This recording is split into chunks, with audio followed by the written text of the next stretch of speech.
Hi, NSQers. We're off for Thanksgiving weekend, so we're sharing one of our favorite episodes from the show's archive. This episode originally aired in December 2020, when we were sick and tired of the global pandemic. A year later, surprise, surprise, we're still sick and tired of the global pandemic. We'll be back next week with a brand new episode, but for now, we hope this old favorite brings you some comfort and joy. Oh, wait, someone had a question about something. Surely I have the answer to it. I'm Angela Duckworth. I'm Stephen Dubner. And you're listening to No Stupid Questions. Today on the show, how much is your mood driven by the media you consume? You've never seen Love Actually? I've heard of it. You've never seen Love Actually? Also, is a little knowledge worse than complete ignorance? I told them to turn right and it should have been left. Oh, God, you are going to hell. Angela, I've got a question for you here from a listener today. Her name is Masha Joveva, and she writes to say, I, like most people these days, have been feeling a bit down, tired, I don't mean to laugh at you, Masha, demotivated and easily depleted, though not depressed. So first of all, before we get into Masha's question, Angie, do you think most people are feeling a bit down, tired, demotivated, and depleted? I think there's actually pretty good data on the fact that, yes, absolutely. Now that we're grinding into month 9 of the pandemic, at least in the United States, yes, people are really, really tired. So Masha should not be feeling out of step with general sentiment. No. Okay, so now we'll get to her question. She writes, I am squarely in my most productive years. I'm 39, but I've noticed that whenever I feel particularly tired, I turn to the comfort of familiar things, the bands I love, the books and movies I've already read and seen, the poetry that I love, etc. I wonder if there is existing research that explains whether that is common and also whether the need to find comfort in the familiar increases with age. And conversely, whether the desire to try out new things requires both a positive outlook on life and the physical energy to do so. So let's start there, Angie. What say you to that query? This is such an interesting and deep question. There's actually a lot of research on the idea of finding comfort, finding enjoyment in things that we've done before. So one early finding that's relevant here is called the mere exposure effect. This is the idea that merely experiencing something a second, a third, a fourth, a fifth, a sixth, a seventh, and eighth time, the more you're exposed to it, the more you like it, without anything really changing. So even if it's something that prima facie you may not have thought you'd like or maybe even didn't like, that exposure makes you like it. Well, I think the original psychologist is Robert Zients, and he would show people in his studies nonsense syllables. They didn't really have any meaning, and the first time you see it, you probably have more of a neutral response, but then the 8th time, the 9th time, it's like you like it, and you like it more and more with more exposure, which is really remarkable. It is remarkable. It's an interesting question to me, too, because in a way, it's obvious why we would do this. Why do you think that is? Well, because if you're feeling uncomfortable, you would seek out the opposite, which is comfort. And the familiar is more comfortable almost by definition than the novel. You're right. I guess I was connecting familiar and comfort in a way that maybe isn't obvious, but to me it felt obvious. But on the other hand, you could also imagine that during tough or unsettling times, you'd want to stir things up, to read or watch or explore new ideas that might help you get into a new frame and take your mind off what's distressing. So I can see both sides, but I have to say, I totally identify with Masha, and I do the same. I'm curious if you do, Angela? Yeah, I mean, I, like most human beings, in times of stress, tend to seek the familiar and the comfortable and the lower risk. Love Actually probably is the greatest film that's ever been made, and every time I see it, and I can't even tell you how many times because it's been so many, I feel comforted. It's like a warm cinematographic hug. Is it a rom-com? What? You've never seen Love Actually? I've heard of it. You've never seen Love Actually? I don't see a lot of movies. Maybe that's why I'm so uncomfortable. Yeah, exactly. Well, look, the gist of Love Actually, it's like several intersecting love stories. You had me at intersecting. Okay, that says a lot. And each of them has this aspect which is bittersweet, and kind of humorous. But the thing about this movie is you know what's going to happen. You know that you love what's going to happen. And instead of that making it a diminished experience, it's almost better the umpteenth time. I don't know if this is just a pandemic coping mechanism. Actually, I think there's good research that suggests that's pretty universal. So some would argue that emotions like fear and also emotions like sadness get us to withdraw a little bit to that which we know is going to work. And conversely, happiness and safety and contentment tend to get us to be a little more venturesome. It's called broaden and build theory. This is work of Barbara Fredrickson and others. So I think we're all in a kind of state of uncertainty that makes us want to retract a little bit. Even if you're right, Stephen, sometimes trying something new might be exactly what we need. Can you tell me a little bit about this broaden and build theory, which I've never heard of?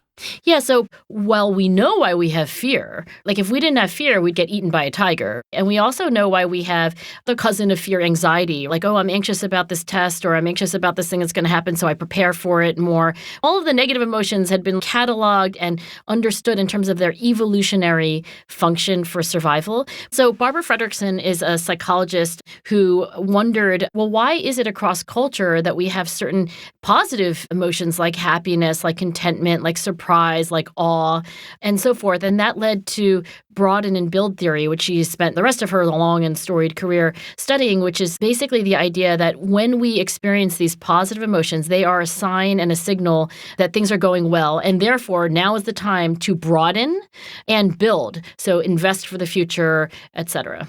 Interesting. Make hay while the sun shines emotionally and cognitively. I really appreciate the name broaden and build because, again, for me personally, it resonates. I'd never heard it.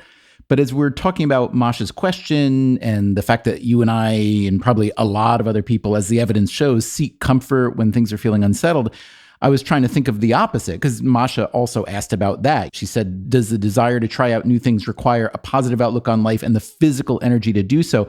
I feel that I need to be mentally and physically strong to seek out new information or adventure. If I'm feeling depleted or maybe a little unconfident, it's really hard for me to jump into work that's difficult or a task that's really difficult. And as I've gotten older and gotten more experienced with this, I say to myself, if I try to do it now, I'm going to fail. So let me wait until I'm in the right frame of mind where I've got the confidence and the cognitive focus to be successful. So the question then is, how can we cheat? How can we give ourselves the appetite to challenge ourselves or to get beyond the comfortable, maybe even if it involves tricking ourselves a little bit? Because if Masha is correct, there are a lot of people out there right now who are just reverting to the most comfortable stuff, and it sounds like feeling a little bit bad about it. Well, I'm going to go out on a limb and say something which is not directly supported by research, but I think research would be in agreement with it anyway, which is if you think about the stage of life where people are most risk-taking and most novelty-seeking, it is not our age, Stephen, it's teenagers. Teenagers are like, I've never eaten that, let me try it. I've never done that, let me try it. I've never driven a car off a cliff before, that should be fun. Yeah, let me try it. They sometimes do stupid things, but really the idea is that, again, from an evolutionary perspective, the reason why adolescent mammals, and this includes non-human mammals like rats, they demonstrate this heightened exploratory risk-taking behavior as they're rounding the bend from childhood to adulthood because it's adaptive. Because one thing you do when you do that is you learn. And I think that is actually why novelty seeking decreases over the lifetime because there aren't as many years left to make it pay off. So young people are in learning mode and they're a little bit more in novelty seeking and risk-taking mode. And though we don't want to drive cars off cliffs at any age, I do think we could channel our inner teenager. Agree. Just think of all the opportunity cost of decreasing that novelty seeking. So as you were talking about the rats, I was thinking about the research by Robert Sapolsky about novelty seeking and age. I know Robert Sapolsky, the Zebras Don't Get Ulcers guy at Stanford, right? Yeah. So Sapolsky is technically a neuroscientist, but he describes himself as a half neurobiologist, half primatologist, because he spent a lot of time with primates. So Masha, I want to remind listeners, is 39 years old. Sapolsky argues that, yes, we get less open to novelty as we get older. So what's older? Is Masha old yet? Are you and I old? Is 25 old? So he once worked up a survey. It was scientific-ish, let's call it. Science-ish. And it looked at people's preferences in food, music, and so on. And here's what he found out. He found that basically, if you are not listening to a certain style of music by the time you're 28 or so, 95% chance that you're never going to. By age 35, he says, if you're not eating sushi, 95% chance you never will. In other words, these windows of openness to novelty close. But then the thing that floored me, Sapolsky said, is you take a lab rat and you look at when in its life it is willing to try a novel type of food, and it's exactly the same curve as the humans. And he's seen that in primates as well. So I get that there's an evolutionary explanation for this, but as with many evolutionary explanations that I would argue we seem to have superseded or outlived, wouldn't it be nice for me and you and Masha to be able to turn off that default setting and embrace more novelty even when we're feeling unadventurous? Yeah, I'm guessing that Sapolsky would support what I'm about to say, which is that there's an exploration-exploitation trade-off. The idea is that an animal at any given point in time, and also at any given point in its life course, has a decision to make about how much to explore new things or exploit the things that they already know. So, for example, if a bird is in a certain patch, are they supposed to explore a new patch because maybe the patch is better? Or should they just exploit this patch because there are at least some seeds here? So I think if we understand that over the course of life, we tend to explore less and less as we reach our 40s, 50s, 60s, because it makes more sense to exploit. We already have more knowledge about the world, about the good patches, the bad patches, and we have less time to make use of the new knowledge. But a lot of our evolutionary heritage was about avoiding getting eaten, avoiding dying at a really tragically early age before you reproduced. And by almost any metric, we're in the safest time in history. And we're also living a ridiculously long time compared to our forebears. And what are we doing with all that time? We should basically be living like teenagers. We should be buying really fast cars, maybe put a parachute on it if you want to play it safe, and drive them off cliffs. We should be doing that today. I love that you keep going to the car driving off the cliff. Just because I really like Thelma and Louise. So, Angela and Masha, there's one last idea I'd like to share with you on the notion of comfort. This will take a minute, so bear with me, but I happen to be a fan of the Pittsburgh Steelers, which for people who don't follow American sports, they are an American football team. They play in the NFL. And their head coach is named Mike Tomlin, and he practices what strikes me as a very unusual blend of football philosophy and life philosophy. So even though he's coaching professional athletes, many of whom are quite high paid and quite high status, he really considers himself a teacher, that his job is to help players improve their physical game and win, but also their mental and cognitive selves. And he recently made a statement about seeking comfort that I found so interesting.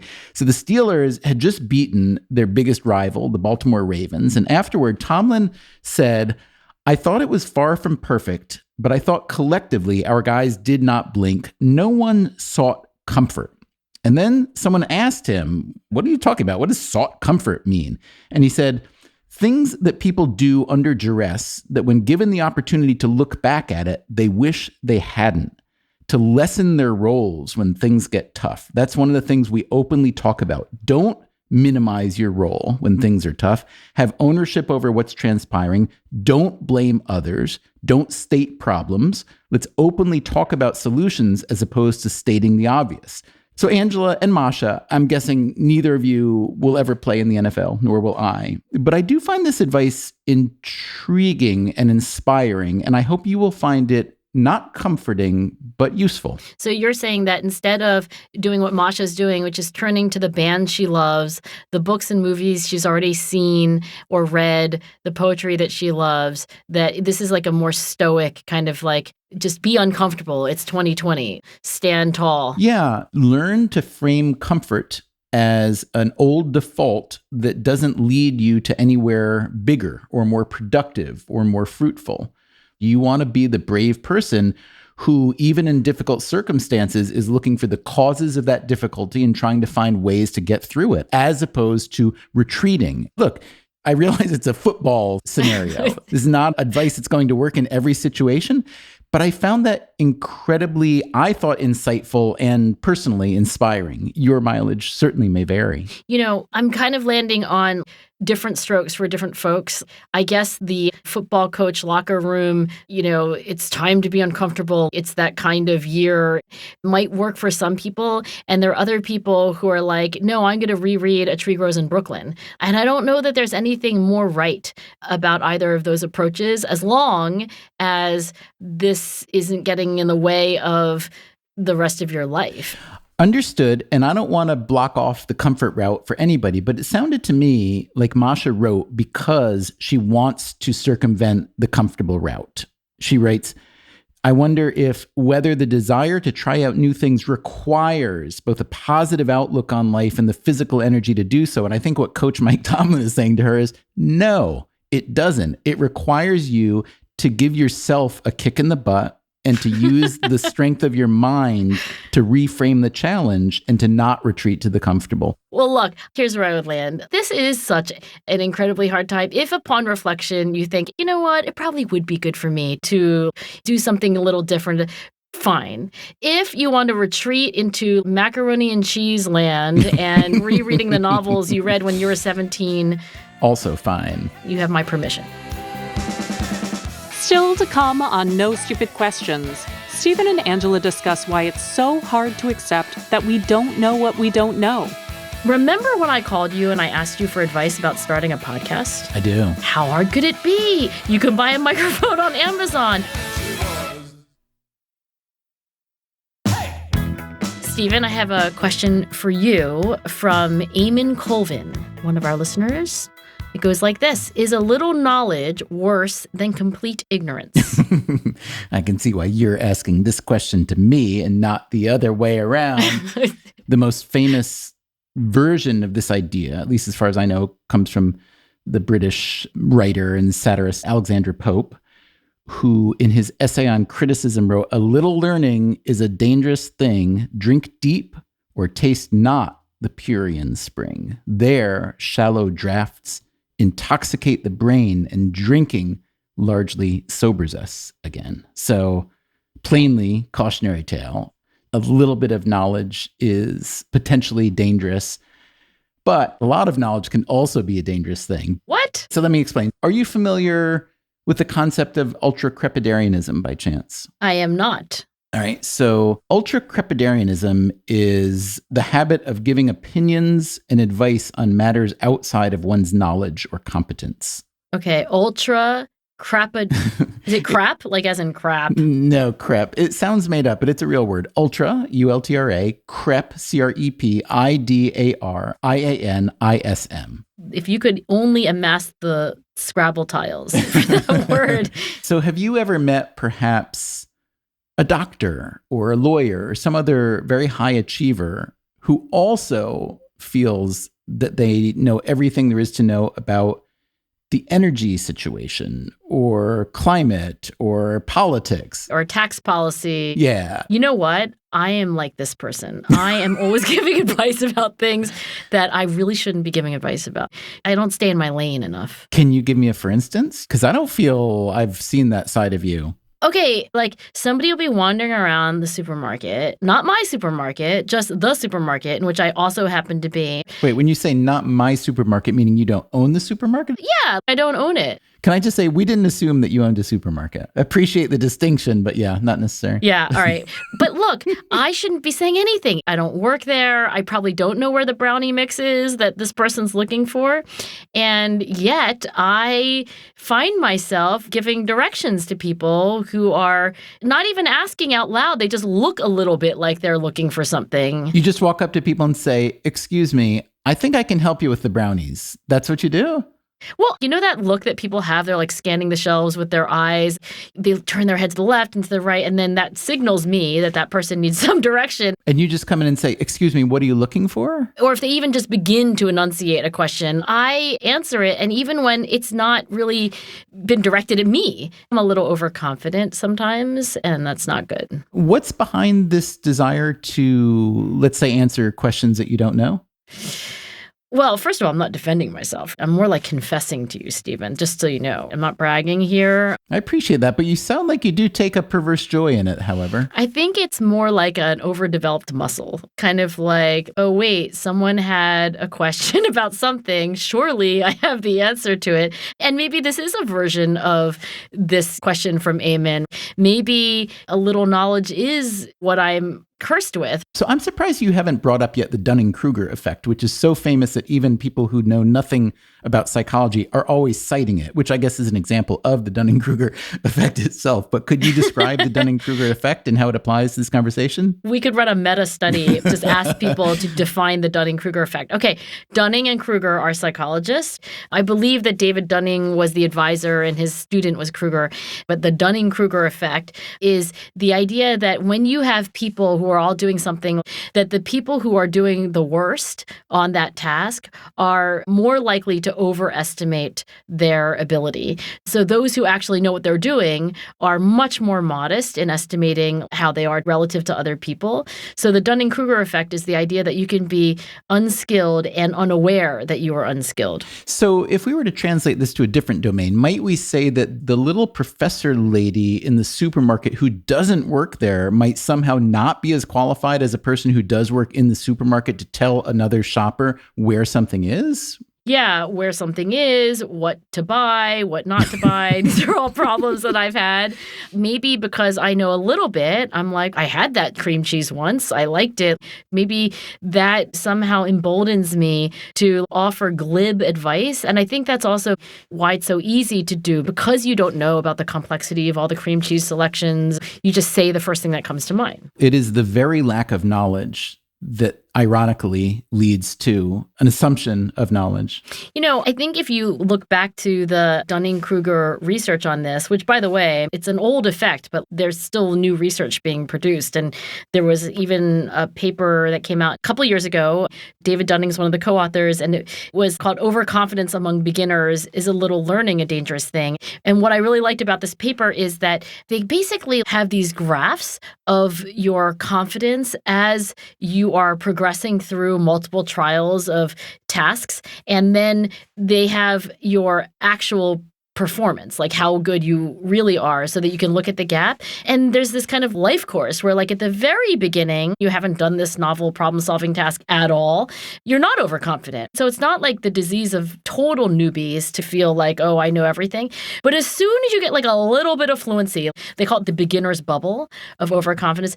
Then what happens is that you keep going. It's just like the Alexander Pope quote. Then you start to really see the complexity, you see the nuances, and you're like, oh, wait, I don't know. So then your confidence goes down a little bit. So I do think there isn't this very simple linear relationship. And maybe the important thing is to recognize that this is probably true for many things that we all do, and then to just realize that you may not know what phase you're in. While you were saying that, I had this flashback to an incident that happened when I must have been 7 or 8 that I don't think I've ever thought about, but it had to do with giving directions to some nuns in a car. Wait, is this a joke? No, it's not at all a joke. 3 nuns drive up in a car. It was 2 nuns. A Jewish boy gets out. I was Catholic at the time. You were Catholic? Okay, yes. Can I tell my own joke? Although it's not a joke, I promise. Okay. I was in our front yard at this house in the middle of nowhere where I grew up, and I had just learned how to sort of give directions. I remember being incredibly excited about this skill. Like, I could describe how to get to the town or to somebody else's farm or whatever. And lo and behold, this one day I'm out by myself in the yard there, and this car stops, and it's 2 nuns. And I'm a little Catholic boy. I'm an altar boy. And it was as if it was a visitation, really. These 2 nuns stopping, and they wanted to ask directions. And I remember being so simultaneously proud of my ability and flustered by the fact that there was a visitation from these holy ladies that I gave them directions as best as I could. And then the minute they drove off, I realized I got it wrong. I told them to turn right and it should have been left. Oh, God, you are going to hell. And that's exactly what I thought. I am now going to hell. And I think that incident is what cured me of being you in the supermarket, because I failed at ultracrepidarianism when I was a child. Well, maybe there is something about getting the feedback about when you're wrong that could cure you a little bit. So Dunning-Kruger reminds me of something that Danny Kahneman wrote in his book, Thinking, Fast and Slow, which is a line I really love. He wrote, "Not only are we blind to the obvious, but we are blind to our blindness." So to extend that idea, you could say, not only do we not know many things, but we don't know what we don't know. Or as Donald Rumsfeld once put it, for which he was mostly ridiculed, but in retrospect, it looks pretty good. He said, there are known knowns, there are known unknowns, and then there are unknown unknowns. And then he said, the ones we don't know, we don't know. And if one looks through the history of our country and other free countries, it is the latter category that tend to be the difficult ones, which actually I think makes a lot of sense. Well, I think it's very wise to say that there is such a thing as the unknown unknowns. You don't know what you don't know. The reason why that's so pernicious is that if you know you don't know it, you can start to know it. But if you don't even know what you don't know, how do you get out of it? It's a pit that you can't climb out of. Right. But let me get back to what I said earlier, which is that a little knowledge can be a dangerous thing, but so can a lot of knowledge. And I think a distinction to be made here is that there's a big difference between being uninformed and being misinformed. And then there's a difference in being unintentionally uninformed or misinformed and being intentionally uninformed or misinformed. I'm thinking of the work of Dan Kahan. He's at Yale. I want to say a psychologist, but I may be wrong on that. Maybe a political scientist or something. And he works with a project called the Cultural Cognition Project. And one argument that he and his colleagues have made is that when you look at the views that people hold, let's say in the US, on hot button topics, whether it's gun control or abortion, nuclear proliferation, climate change, et cetera, he and his colleagues have found that the most extreme views on these topics, on both sides of the extremities, are often held by people who are the most educated, which is very counterintuitive because we think one of the whole reasons for education, especially a liberal arts education, is to come to a sort of moderate or moderated understanding. Or a balanced anyway, right? A complete view. Right. And I personally believe in that. I think that one of the big benefits of what people call liberal arts education is to learn to see a variety of inputs and viewpoints and possibilities that you might not know even to look for, whether they're coming from history or literature, psychology, whatever. But what Kahan and his colleagues have found is that the people who have the most education often hold the most extreme views because they are smart enough to seek out evidence that confirms their views. And they have so much confidence in their own beliefs that they avoid evidence that might be contradictory. So they're just really good at confirmation bias. They're really good at confirmation bias. So this kind of goes against the problem of a little knowledge being a dangerous thing. It's more like a lot of knowledge can be a dangerous thing, but that's not quite right either. It's more like if you wish to exploit or abuse evidence, whether it's a little bit of evidence or a lot, you're probably going to do that. Maybe what that moral is just that knowing a lot does not insulate, give you ultimate protection against making ridiculous errors. Yeah. So don't be afraid to drink from the Pierian spring. Just don't deceive yourself into thinking it'll help you get over the blindness to your own blindness, because that's, I think, a different mechanism. So while I appreciate Eamon's question, and I think it's got validity and it makes a lot of sense in a world in which there is a lot of misinformation going around, I don't think that's the root cause of the problem. Well, here's one thing about the Dunning-Kruger effect. Many people think that this effect is not something that applies to them, but it applies to other people. And I think really getting to black belt level Dunning-Kruger in a good way would be to assume that it does apply to you. And here is an example that cuts very close to the bone. Remember when I called you and I asked you for advice about starting a podcast? I do. A few years ago, right? right? I said, how hard could it be? It's a conversation. You can buy a microphone on Amazon. Look, I found one on Amazon. It's $9. So I had the idea that having listened to a fair number, like at least 10 podcasts, having been a guest on podcasts, that I could, without a lot of trouble, make my own. And what did you say to me, Stephen? I probably said something to you like, let's talk about this a little bit more, because there's a little bit more that goes into it than you might think at first blush. Yes, you said versions of that. You said how many people listen to the average podcast. That was mean of me. And it was like 7, like including your relatives and yourself. So I think you said lots of sobering things, and I was still confident that I could do this.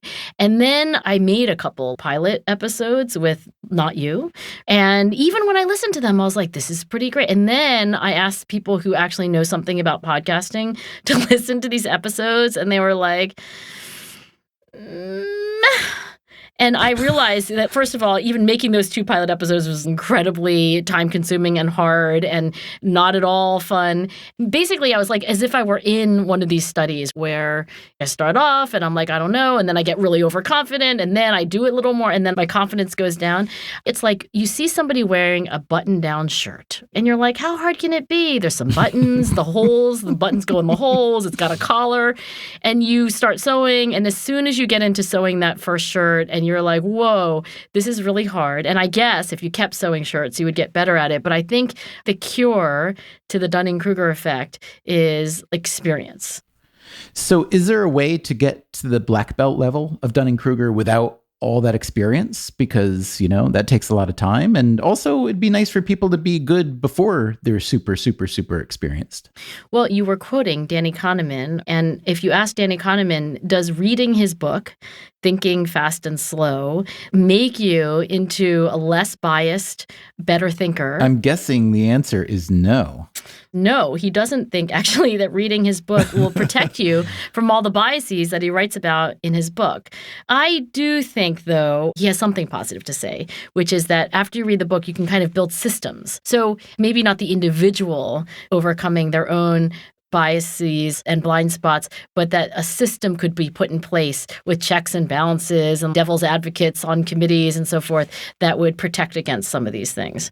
So that would be a Danny Kahneman answer, which I think would be like, well, not easily, or maybe no, you can't overcome the Dunning-Kruger problem on your own at least. But Dunning himself actually did have advice about that. He said, now that you know about the Dunning-Kruger effect, what you ought to do is to be your own devil's advocate. You could think, how could I be wrong here? What do I not know? And what are assumptions that I'm making that feel really true but should be questioned? So to answer Eamon's original question, is a little information worse than complete ignorance? It sounds like you and I are not in favor of complete ignorance, correct? Nope. I'm going to vote thumbs down on complete ignorance with a caveat on a little bit of knowledge. Right. We're also going to say that a lot of information is generally better than a little information, correct? Yes. More information is better than less information. But the biggest caveat of all, whether it is complete ignorance, a little information, or a lot of information, doesn't protect you from being overconfident and wrong, right? That's really the moral of the story. I think the moral of the story is you don't know whether you have a little bit of information or a lot of information, and you might think you have a lot of information, but you just have a little bit. This episode of No Stupid Questions was produced by me, Rebecca Lee Douglas, and now here's a fact check of today's conversations. During the discussion about the Dunning-Kruger effect, Angela recalls a conversation that she had with Stephen about starting her own podcast, and she remembers Stephen telling her that the average show gets about 7 downloads. It's actually a few more than that. According to a 2016 publication from the podcast hosting platform Libsyn, the median number of downloads for a podcast episode is around 150 per month. Obviously, that's not ideal if your goal is to reach a wide audience. But according to British anthropologist Robin Dunbar, 150 is the cognitive limit to the number of people with whom one can maintain stable relationships. So theoretically, if you reached that median number of downloads, you could have a social relationship with every single one of your listeners. Later, Stephen references the work of Dan Kahan and his research on education levels and views of hot-button issues. But he can't remember whether the scholar is a psychologist or a political scientist. Maughan is a Yale professor of law and psychology, but he's a lawyer, not a psychologist. Maughan is well known for his theory of cultural cognition, the tendency of individuals to conform their beliefs about disputed matters of fact to values that define their cultural identities. That's it for the fact check. No Stupid Questions is part of the Freakonomics Radio Network, which also includes Freakonomics Radio, People I Mostly Admire, and Freakonomics MD. This show is produced by Stitcher and Renbud Radio. Our staff includes Allison Craiglow, Greg Rippin, Eleanor Osborne, Emma Terrell, Lyric Bowditch, and Jacob Clementi. Our theme song is And She Was by Talking Heads. Special thanks to David Byrne and Warner Chappell Music. If you'd like to listen to the show ad-free, subscribe to Stitcher Premium. You can also follow us on Twitter at NSQ_show and on Facebook at NSQ Show. If you have a question for a future episode, please email it to nsq@freakonomics.com. And if you heard Stephen or Angela reference a study, an expert, or a book that you'd like to learn more about, you can check out freakonomics.com/NSQ, where we link to all of the major references that you heard about here today. Thanks for listening. My mom at 85 is completely open-minded to just anything, honestly. I mean, anytime I say, how about we try this? What if we did something totally different? She's usually like, okay. So what you're saying is I have the wrong member of the family on the show with me. The Freakonomics Radio Network, the hidden side of everything. Stitcher.